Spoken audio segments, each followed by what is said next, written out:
Hello, സാത്തീസ് വേൾഡിലേക്ക് എല്ലാവർക്കും സ്വാഗതം. അപ്പോൾ ഇന്നത്തെ ദിവസത്തിന്റെ പ്രത്യേകത എന്ന് പറയുന്നത് മലയാള മാസം കർക്കിടകം 1 കൃത്യമായി പറഞ്ഞാൽ 99 വെള്ളപ്പൊക്കം ഉണ്ടായിട്ട് ഇന്നേക്ക് 100 വർഷം തികയുന്ന ദിവസമാണ്. അപ്പൊ ചരിത്രത്തിൽ വളരെയധികം പ്രാധാന്യമുള്ള ഒരു ദിവസമാണ്. 99 വെള്ളപ്പൊക്കം എന്ന് പറഞ്ഞാൽ മലയാള വർഷം 1099, അത് 1924 അതുകൊണ്ട് തന്നെ 2024 നമ്മൾ 100 വർഷം തികയുകയാണ്. കേരളത്തിനെ സംബന്ധിച്ചിടത്തോളം ഉണ്ടായ ഏറ്റവും വലിയ വെള്ളപ്പൊക്കമായിരുന്നു 99, അല്ലെങ്കിൽ 20-ാം നൂറ്റാണ്ടിൽ ഉണ്ടായ ഏറ്റവും വലിയ വെള്ളപ്പൊക്കം തന്നെയായിരുന്നു 99 വെള്ളപ്പൊക്കം. ഇത് മധ്യ കേരളത്തെ പൂർണ്ണമായും വെള്ളത്തിനടിയിലാക്കി. അതുപോലെ തന്നെ തെക്കൻ മലബാറിന്റെ ഭാഗങ്ങളും വെള്ളത്തിനടിയിലായിരുന്നു. നമുക്കറിയാം 99 വെള്ളപ്പൊക്കത്തോടുകൂടി ഇല്ലാതായത് മൂന്നാർ ടൗൺ ആയിരുന്നു. അതായത് ദക്ഷിണേന്ത്യയിലെ ആദ്യ മോണോ റെയിലായ കുണ്ടളവാലി റെയിൽവേ സ്റ്റേഷനും റെയിൽപാളവും അതോടുകൂടി നഷ്ടമായി. നമുക്കറിയാം ആലുവ മൂന്നാർ ബന്ധം, അതായത് ആ റോഡുകളെല്ലാം പൂർണ്ണമായും ഇല്ലാതായി.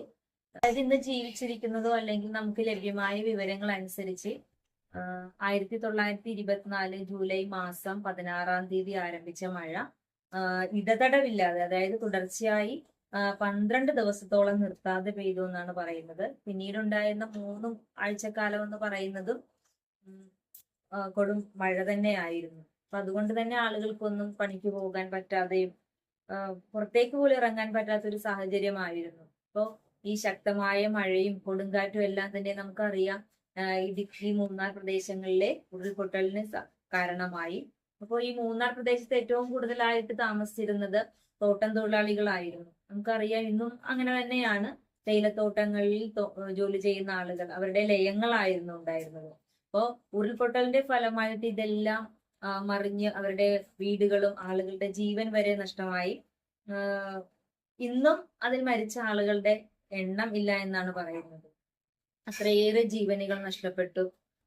ഡാമുകളെല്ലാം തുറന്നു വിട്ടു. അപ്പൊ മുല്ലപ്പെരിയാറിന്റെ ഷട്ടറുകൾ അല്ലെങ്കിൽ സ്ലൂസ് ഒക്കെ തുറക്കുകയുണ്ടായി. അതിന്റെ ഫലമായിട്ട് പെരിയാറിലേക്കുള്ള വെള്ളം കുത്തനെ ഒഴുകി തുടങ്ങി. പെരിയാർ പട്ടണവും അതുപോലെ കാലടി, ആലുവ, അങ്ങനെ എറണാകുളം ഭാഗങ്ങളും അതുപോലെ ആലപ്പുഴയുടെ മിക്ക പ്രദേശങ്ങളും തന്നെയും കോട്ടയം, ഇതെല്ലാം വെള്ളത്തിനടിയിലായി. ആളുകൾക്ക് ആഹാരമോ അതുപോലെ തന്നെ എങ്ങോട്ട് രക്ഷപ്പെടണമെന്ന് അറിയാതെ. ഇപ്പോ 2018 പ്രളയത്തിൽ നമ്മൾ കണ്ടതാണ് ധാരാളം രക്ഷാപ്രവർത്തനങ്ങള്, ദൗത്യങ്ങളൊക്കെ ഉണ്ടായിരുന്നു. പക്ഷെ അത്രയേറെ സജ്ജീകരണങ്ങളൊന്നും 99 വെള്ളപ്പൊക്കത്തിന് ഉണ്ടായിരുന്നില്ല എന്നാണ് പറയപ്പെടുന്നത്. ആളുകൾ പ്രാണരക്ഷാർത്ഥം പലയിടത്തേക്കും ഓടുകയും, അതുപോലെ തന്നെ നമ്മള് സ്കൂളുകളിൽ പഠിച്ചിട്ടുണ്ടല്ലേ തകഴിയുടെ നോവലായിട്ടുള്ള വെള്ളപ്പൊക്കത്തിൽ. അപ്പോൾ ആ ഒരു നോവൽ വായിച്ച സമയത്ത് അല്ലെങ്കിൽ സ്കൂളിൽ എടുക്കുന്ന സമയത്ത് നമ്മളിൽ ഏറ്റവും കൂടുതൽ മനസ്സിൽ തട്ടി നിന്നൊരു കഥാപാത്രമായിരുന്നു എല്ലാവരും തന്നെയെങ്കിൽ അതിലൊരു നായ, അതായത് വെള്ളപ്പൊക്കത്തിൽ ഒറ്റപ്പെട്ടു പോയ നായ തന്റെ യജമാനനെയും കാത്ത് ഓരോ വള്ളവും വരുമ്പോഴേക്കും തന്നെയും കൊണ്ടുപോകും.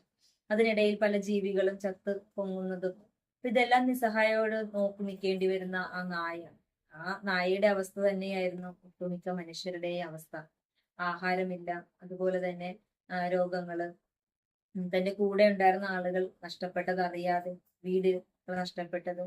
അപ്പോൾ 99 വെള്ളപ്പൊക്കത്തിൽ മരിച്ചവരുടെ എണ്ണം, അത് കണക്ക് ഇന്നും രേഖപ്പെടുത്താൻ സാധിച്ചിട്ടില്ല.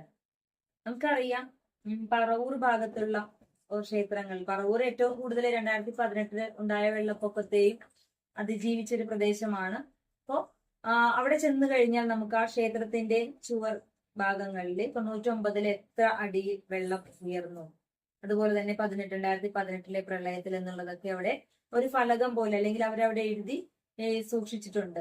നമുക്ക് കേരളത്തിന്റെ ഒരു പാരിസ്ഥിതിക ഘടന അനുസരിച്ചുകൊണ്ട് മൺസൂൺ ആയാലും ഇടവപ്പാതി ആയാലും വന്നുകൊണ്ടേയിരിക്കും. എന്നാൽ ഇത്തരത്തിലുള്ള ഒരു ദുരന്തം ഇനിയും ആവർത്തിക്കാതിരിക്കാൻ എന്തെല്ലാം നമുക്ക് ചെയ്യാൻ സാധിക്കും? അതായത് ഡാമുകളുടെ നിർമ്മാണത്തിലായാലും വെള്ളത്തിന്റെ സുഗമമായ ഒഴുക്കിന് വേണ്ടി മഴയ്ക്ക് മുൻപ് എന്തെല്ലാം അധികാരികൾക്ക് ചെയ്തു തീർക്കാം അതെല്ലാം ചെയ്യുക. അതുപോലെ ശാസ്ത്രീയമായ നിർമ്മാണ പ്രവൃത്തികളെ പ്രോത്സാഹിപ്പിക്കുക.